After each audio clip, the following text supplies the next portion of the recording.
Hey guys, this is Cody Ryan with When the Lights Go Out. Today I want to discuss a few bug out bag mistakes that I can help you avoid. Run on for a long time. Let me tell you the guys wanna cut you down.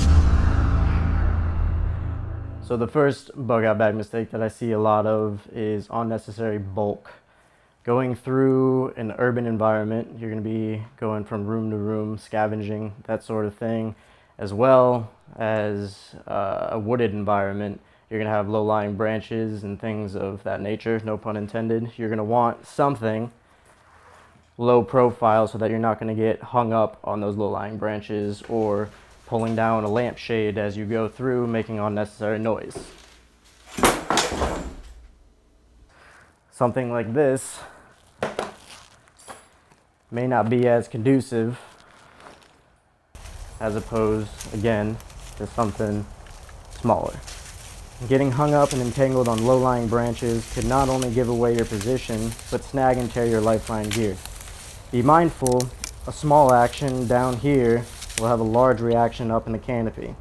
Don't buy cheap gear. This is your contingency. Invest in yourself. Bug out bag mistake number 2, noise discipline. Simply put, quiet your bag down. Give it the shake test. Jump up and down with it, see what makes noise. Right there was a prime example. Banging metal together. That's not a natural sound. You're going to hear that coming a mile off. Another tip is organization. You have loose tools just clanking around, shuffling around, trying to settle. Organize your tools. This is one example. Like I said, this is my toolkit. Keeps everything neat and tidy. I can get to it, but it keeps it quiet. So there's one tip for you. Keep everything tight. Keep everything low profile. Keep everything quiet. You hear that? Exactly. Bug out bag mistake number 3, which is waterproofing. Nothing screams hypothermia like not being able to get your fire started because the wind's whipping. You didn't build a shelter and you're soaked to the bone, and guess what else is soaked? Your change of clothes. So here's waterproofing. First thing on the top, easily accessible. This is a rain jacket. Good to have, need it. Dipping into the bag.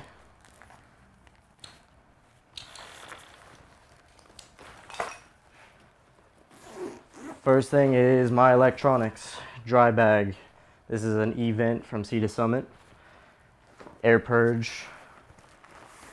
This is all my change of clothes. Same thing, E-vent. Sea to Summit. Everything needs to stay dry. That is your contingency plan. If that is wet, you're as good as dead. More examples. Solar panel. Waterproof, silicone impregnated. Everything needs to be waterproof. It doesn't matter what climate you're in. You don't know what kind of situation you're going to find yourself in. So, again, let me ingrain it. Keep it waterproof. Don't be this guy.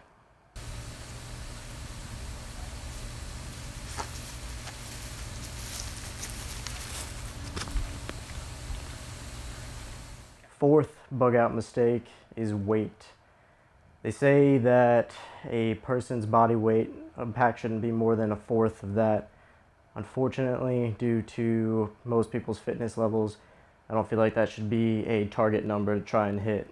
On average, I'd say 20-ish pounds. Anything beyond that, you're going to need a hip belt. That's going to be probably the next tier. You're hopping into inch bag and hiking packs, things like that. But if you're going to want to stay quick and mobile, around 20-ish pounds. Before you put it in the bag, you want to ask yourself, is it worth the weight? Don't pack what you don't need. In this case, less is a lot more.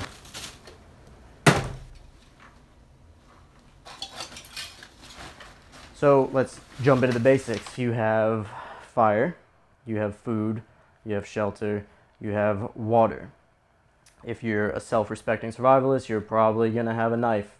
What are you going to need to keep that knife going? You're going to need a sharpening kit. You're going to need to see at night, so you're going to need flashlights. How are you going to keep that going? With a solar panel. So where do you draw the line? What you need to do is really just get out there and see what you're using on a day-to-day basis and what you can just leave behind. Don't forget that ounces turn to pounds fairly quickly, and what's the saying? Pounds equal pain. There's a lot of truth to it. You want to treat your feet right. They're going to be carrying you a lot of miles through these situations. The fifth bug out bag mistake that I see is redundancy. So I want you to keep an eye out on the redundant things that you keep in your pack. Some people carry 5 different kind of fire starters. That might make sense, but other people might carry 5 different kind of knives. It's good to have maybe one fixed blade and a companion blade, but there's no need to go overboard.